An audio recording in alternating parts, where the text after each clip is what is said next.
বিসমিল্লাহির রহমানির রহিম। আলহামদুলিল্লাহ, মহান আল্লাহ তাআলার অসংখ্য অগণিত শুকরিয়া যে মহান রব্বুল আলামিন আমাদেরকে হরফগুলা আমরা গত ক্লাসে আমরা পড়েছিলাম। হরফগুলা শিখার পরে আজকে আমরা সামনে অগ্রসর হব। আজকে আমাদের আলোচ্য বিষয় হলো যেই হরফগুলো আমরা শিখলাম, এই হরফগুলা আমরা কোনটাকে টেনে পড়বো আর কোনটাকে একটু বেশি টেনে পড়বো আর কোনটাকে মোটেই টানবো না, সে বিষয়ে ইনশাল্লাহ আমরা আলোকপাত করব। তো আমরা এই আরবি যে 29 হরফ, এই হরফে হেজা গুলাকে আমরা তিনটা ভাগে ভাগ করব। এক হলো মোটেই টান হবে না, আরেকটা হলো এক আলিফ পরিমাণ টান হবে, আর এটা হলো চার আলিফ পরিমাণ টান হবে। তো অনেকের মনে মনে প্রশ্ন হতে পারে যে এক আলিফ পরিমাণ টানের পরিমাণটা কতটুক, চার আলিফ পরিমাণ টানের পরিমাপটা কতটুক। তো এটার টানের পরিমাপটা হলো আমাদেরকে ওনারা দেখাইছেন আর কি। যেমন আমরা বলতাম, যেমন ওয়ালাদ্দাল্লিন, এই যে লিন তিন আলিফ, তখন তিন আলিফ টানতো আর আস্তে আস্তে আস্তে একটা একটা করে তিনটা আঙ্গুল উঠাতো, এই আর কি একটা পরিমাপ বোঝানোর জন্য। বাকি শেষের দিকে গিয়ে আপনাদেরকে টানের বিষয়ে আরো কিছু বিষয় খোলাসা করব, যখন আমরা মশকতে যাব আমাকে স্মরণ করা দিবেন। তো আমরা এই হরফগুলাকে আমরা তিনটা ভাগে ভাগ করে নেই। তো প্রথমত উপরে দুইটা হরফ আছে, এই দুইটি হরফ না টেনে পড়তে হয়, আলিফ আর হলো হামজা। আলিফ হামজা মোটেই টান হবে না। এরপরে হলো 12টি হরফ, হ্যাঁ, এগুলাকে এক আলিফ পরিমাণ টেনে পড়তে হবে। এরপরে নিচে আছে 15টি হরফ, এগুলাকে চার আলিফ পরিমাণ টেনে পড়তে হবে।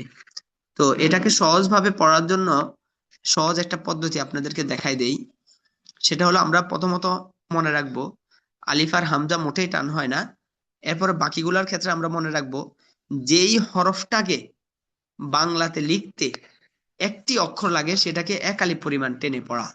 যেমন আমি একটা উদাহরণ দেই, যেমন হা, এটাকে একটু মোটা করে লিখি তাহলে আপনাদের জন্য সহজ হবে। যেমন এই যে হা, এই হাটা লিখতে, এটাকে যদি আমি বাংলাতে লিখি তখন এই যে হ আকার হা। তো এখানের মধ্যে এই হরফটা লিখতে, বাংলাতে লিখতে কয়টা অক্ষর লাগলো? একটি অক্ষর, শুধু হ, শুধু হ। যেই হরফটা বাংলাতে লিখতে শুধুমাত্র একটি অক্ষর, সেটাকে এক আলিফ পরিমাণ টেনে পড়া। যেমন তা, তা লিখতে কয়টি অক্ষর লাগে বাংলাতে? তো আকার তা, শুধুমাত্র একটি অক্ষর লাগছে। সা লিখতে শুধুমাত্র একটি অক্ষর, শুধু স, সেটাকে আমরা এক আলিফ পরিমাণ টেনে পড়বো। যেমন বা, তা, সা, হ্যাঁ। তাহলে বাংলাতে যে হরফটা লিখতে একটি অক্ষর লাগে সেটাকে এক আলিফ পরিমাণ টেনে পড়বো, আর যে হরফটাকে বাংলাতে লিখতে একের অধিক অক্ষর লাগে সেটাকে আমরা চার আলিফ পরিমাণ টেনে পড়বো। যেমন সদ, দদ, এই যে দেখেন স, দ, নিচ দিয়ে বাংলাতে লেখা দেখছেন। এরপরে দ, দ, তখন এগুলাকে আমরা চারের টেনে পড়বো। সদ, দদ, এরপরে আইন, গইন। আশা করি বিষয়টা সবার কাছে ক্লিয়ার হয়ে গেছে। তাহলে আমরা যে হরফটাকে বাংলাতে লিখতে একের অধিক অক্ষর, একটি অক্ষর সেটাকে এক আলিফ, যেটা একের অধিক সেটাকে চার আলিফ টেনে পড়বো, আর আলিফ আর হামজা মোটেই টানবো না। তো এগুলাকে আবার আলাদা করে এখানে দিয়ে দেওয়া হয়েছে। 12টি হরফ এক আলিফ টেনে পড়বো, আর এই 15টি হরফ আমরা চার আলিফ টেনে পড়বো। এগুলাকে চার আলিফ টেনে পড়বো কারণ এগুলাতে বাংলাতে লিখতে একের অধিক অক্ষর লাগছে, হ্যাঁ। আর এগুলাকে আমরা এক আলিফ পরিমাণ টেনে পড়বো, এগুলাকে লিখতে একটি অক্ষর লাগছে, বাংলাতে লিখতে একটি অক্ষর লেগেছে। কোনো কোনো আহ কিছু না বুঝলে আপনারা প্রশ্ন করবেন, আমি শেষে গিয়ে আপনাদেরকে, এখন তো আমাদের রেকর্ড হচ্ছে, তো তো আপনাদের প্রশ্ন ইনশাল্লাহ আপনাদের শুনবো, কোনটা বুঝেন নাই কোনটা বুঝছেন। হুম। এর পরবর্তীতে আমাদের যে বন্টনটা, সেটা হলো এক নক্তাওয়ালা হরফ, দুই নক্তাওয়ালা হরফ, তিন নক্তাওয়ালা হরফ, নোক্তা ছাড়া হরফ, এইভাবে ভাগ করছে। তো এগুলার মূল মাকসাদ হলো আপনাদেরকে হরফগুলা চিনানো। এই যে এখন যেগুলার আলোচনা যাচ্ছে, এক নক্তাওয়ালা হরফ 10টি, এরপরে হলো দুই নক্তাওয়ালা হরফ 3টি, তা কফ ইয়া। তিন নক্তাওয়ালা হরফ 2টি, সা শিন। এরপর আছে নক্তা ছাড়া হরফ, এখন আপনাদের মনে মনে প্রশ্ন হতে পারে, হুজুর নোক্তা কাকে বলে? কোন একটা হরফের উপরে এরকম এরকম চিহ্ন যে থাকে এগুলাকে নোক্তা বলা হয়। এখানে তো খালি জায়গা ভরাট হয়ে যাবে আর কি, ভরাট থাকে। আচ্ছা, তাহলে নোক্তা ছাড়া হরফ কয়টি? 14টি। আচ্ছা, এর পরবর্তীতে আমরা নকশার হাইসিয়তে ভাগ করি। হ্যাঁ, নকশার হাইসিয়তে ভাগ। তো নকশার হাইসিয়তে ভাগ করা হলো, যেমন নকশার হাইসিয়তে আপনাদেরকে আমি বুঝাইলে আপনারা বুঝবেন। যেমন বাংলাতে যখন আমরা এই এক এক এক নকশায় কয়টি হরফ, যেমন যে দেখাই, ব, র, ক,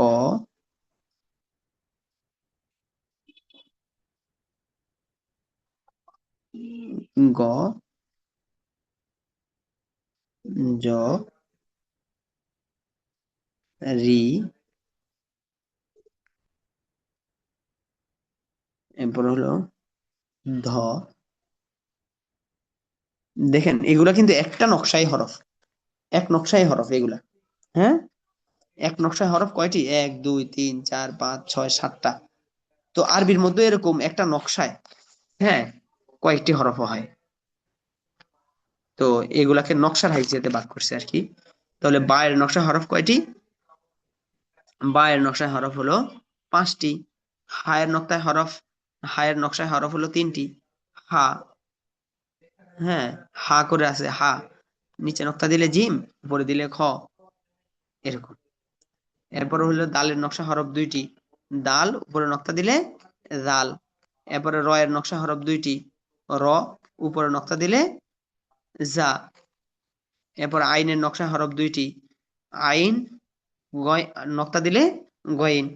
আমরা ছোটবেলা পড়ছি চাঁদের মা বুড়ির মতো বৈশাখ, যে আমরা পড়ছি না যে চাঁদের মধ্যে যেমন পূর্ণিমা চাঁদ যখন হয় তখন দেখবেন ভিতরে একটা কালো জানি কি একটা বুড়ি গুজা হয়ে বসে আছে। তো আমাদের কে বলতো যে চাঁদের মা এটা, এটা হলো চাঁদের মা। তো আমরা ওই মাদ্রাসায় যখন পড়ছি তখন হুজুরা বলতো যে চাঁদের মা বুড়ির মতো বইসা আছে আইন, বুড়ির মাথায় বোঝা দিলে হয়ে যাবে গইন। এই, আচ্ছা, তাহলে আইন নুক্তা দিলে গইন। এরপর হলো ফা, ফা এর নকশা হরফ 2টি, ফা উপরে আবার নক্তা আরেকটা বাড়িয়ে দিলে কফ। সোয়াদের নকশা হরফ 2টি, সোয়াদ উপরে নক্তা দিলে দদ। তোয়ার নকশা হরফ 2টি, ত উপরে নক্তা দিলে জ। হ্যাঁ, এই যে ত উপরে নক্তা দিলে জ, আবার নক্তা মুছে ফেললে ত। এই, আচ্ছা, আলহামদুলিল্লাহ।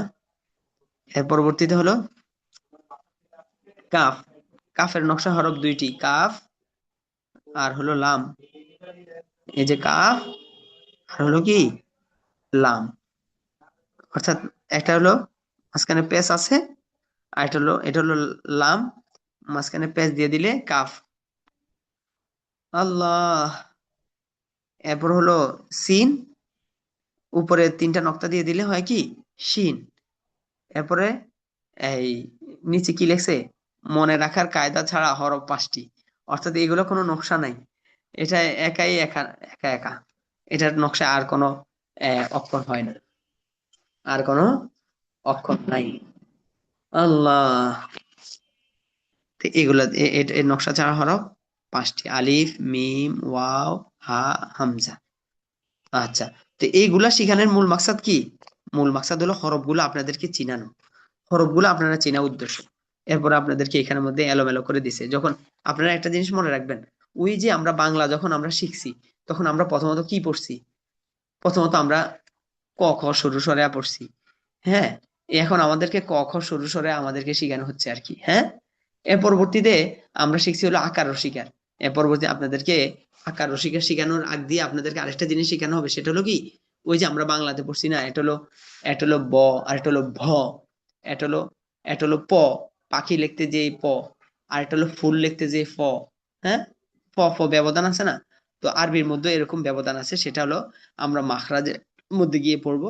এরপর আপনাদের আকার রসিকার, হ্যাঁ, ওই কাইফিয়তে আপনারা ওই বাংলা যেভাবে শিখছেন ওই কাইফিয়তে ইনশাল্লাহ আপনাদেরকে আরবিটাও আপনাদেরকে ধরিয়ে দেওয়া হবে ইনশাল্লাহ।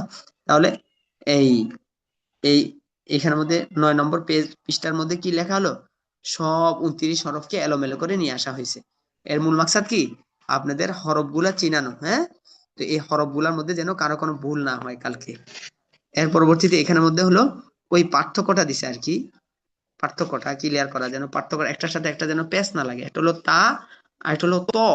হ্যাঁ, একটা হলো সা, এটারও 3 নক্তা, এটারও 3 নক্তা, যেন প্যাচ না লাগে। এটা হলো সা, নরম হয়। আর এটা হলো শিন, এটা হলো সিন, এটা হলো সদ, এটা হলো হা, এটা হলো হা। হ্যাঁ, এর পার্থক্য করা, এটা হলো হা, এটা চাপ হবে।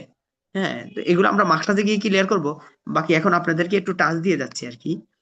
এরপর হলো জিম, আর এটা হলো ঝা, এটা হলো জাল, এটা হলো জ, বা, এরপর ওয়াও, এরপর আলিফ, আইন, হামজা, ইয়া, ওয়াও, ইয়া, এটা হলো দাল, এটা হলো দদ, এটা হলো কফ, আর এটা হলো কাফ।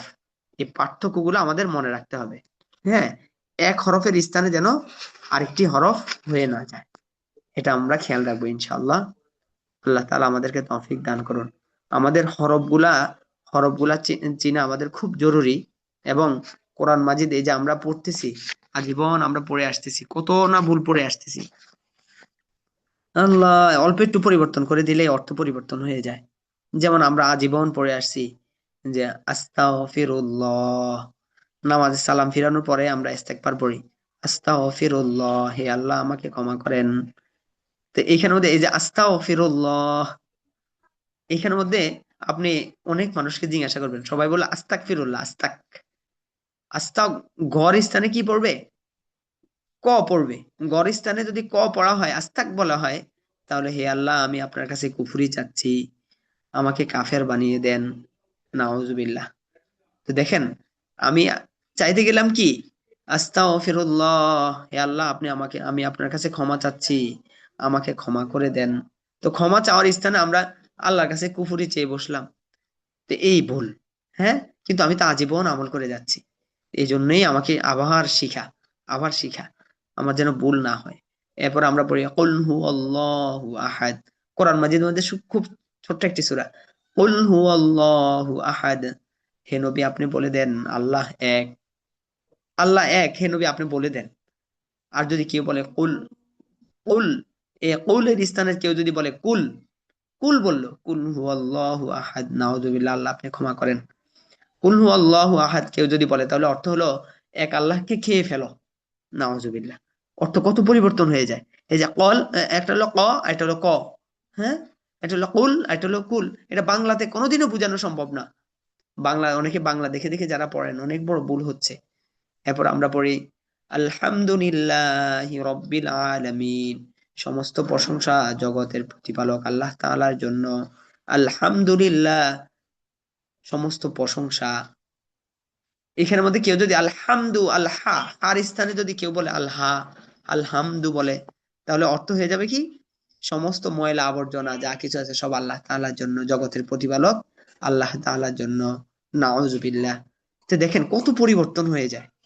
তো এই জন্য ভাই, আমি মনে করি যে আমার কোরআন মাজিদটা সহি, আমি তো পড়তে পারি, আমার কিন্তু তারপরও আমার এই কোরআন মাজিদটার পিছনে আমার মেহনত করা দরকার। একটু একজন ওস্তাদের কাছে দেখে আমি আমার কোরআনটাকে শোনাবো যে আমার পড়াটা কি হচ্ছে কিনা। ভাই, আল্লাহ তাআলা এই কোরআন মাজিদ আমাদের কাছে পাঠিয়েছেন। আল্লাহ তাআলা আপনারা একটা জিনিস চিন্তা করবেন, একজন একজনটা আপনি খুব ভালোবাসেন, তো ওই ব্যক্তিটা আপনার কাছে একটা চিঠি পাঠাইছে, খুব ভালোবাসেন। হ্যাঁ, লাইলি মজনুর যে ভালোবাসা আপনারা তো জানেন, এরকম একজনকে আপনি ভালোবাসেন।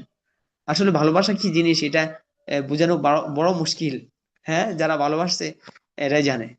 তো ঘুম আসে না, কি কত কি হয়। হ্যাঁ, তা আল্লাহ তাআলার সাথে এরকম ভালোবাসা আমাদের তৈরি করে নিতে হবে। আল্লাহ তাআলার ভালোবাসা অনেক শ্রেষ্ঠ ভালোবাসা। হ্যাঁ, তো তো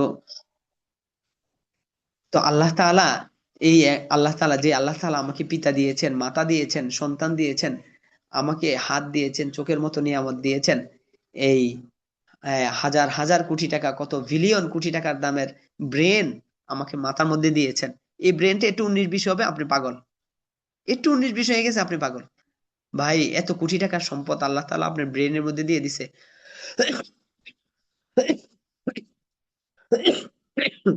এখন আল্লাহ তাআলা যদি বলে যে এটার জন্য সার্ভিস চার্জ দাও, সার্ভিস চার্জ যদি দেওয়া হয় ভাই, যদি অল্প একটু যদি ধরা হয়, হ্যাঁ, তারপরও দিতে পারবেন? দিতে পারবেন না। সার্ভিস চার্জ আল্লাহ চাইলেই ধরা। আল্লাহ আল্লাহ হেফাজত করুন।